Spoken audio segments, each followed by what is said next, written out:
need an adjective. It needs a leader. It needs a leader. It needs a leader that is opposed to abortions, not because Iowa caucus goers are opposed to abortion, but because the Lord said, "I knew you before you were in the womb."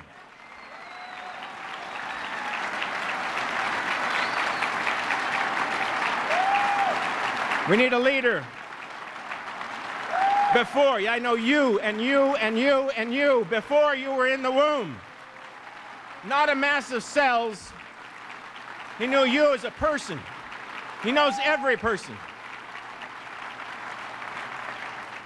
We need a leader that believes in a strong national defense because our enemies are psychopaths and our allies are the French. We need a leader that believes in enforcing our immigration laws because the first part of illegal immigration is illegal.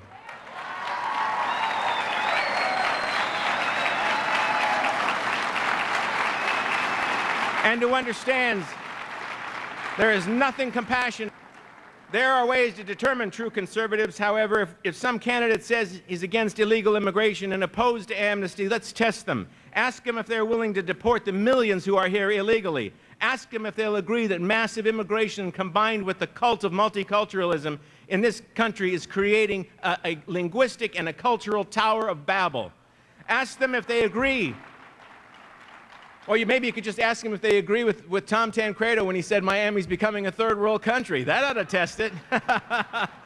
Ask if they will join me in condemning the Bank of America, or as I like to say, Banco de las Americas, for aiding and abetting illegal immigrants. Ask if they'll agree with me that we should bring criminal charges against mayors and or city council people who declare their cities to be sanctuary cities for illegal aliens. And ask them if they will pardon. Ask them if they will pardon the two border agents, Ramos and Compiègne, on the first day they take the Oval Office. I guarantee you that not a single one of these so-called top-tier presidential candidates will do it. Or will they acknowledge that what millions of us see happening in our own communities every day is the truth. We see our communities turning into what Theodore Roosevelt called polyglot boarding houses, made up of immigrants who refuse to assimilate and refuse to speak English. These candidates will start using answers with phrases like comprehensive solution when they're talking about immigration and mean amnesty. Just like when they say I'm personally pro-life when they mean, hey, it's a woman's body after all, she should be able to do what she wants with the one that's inside her. If these phrases sound like they are written by political handlers, it's because they are.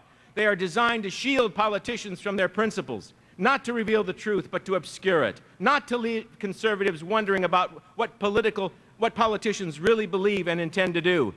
It's from such phrases, from the hacks who write them to the politicians who utter them, that our political process, our party, and our movement must be rescued. If you want to call me a single-issue candidate, that's fine, just so long as you know that my single issue is the survival of the United States of America, as we have seen it and been blessed to inherit.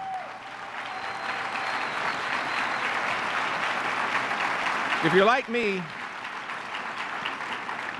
you're hoping for a nominee in 2008 who's the real deal, someone you can really actually vote for and be happy and excited to do it.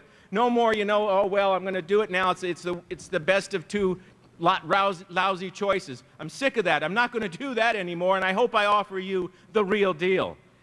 I want to offer you someone that you can get excited about, someone to get the juices flowing, someone that you can really believe in. Maybe it's the case that in today's world, a small band of patriots can't make a difference that it once could. But I don't believe that. In a world at war, and with the very survival of Western civilization at risk, with the Supreme Court potentially one death or retirement away from reversing Roe versus Wade, with the baby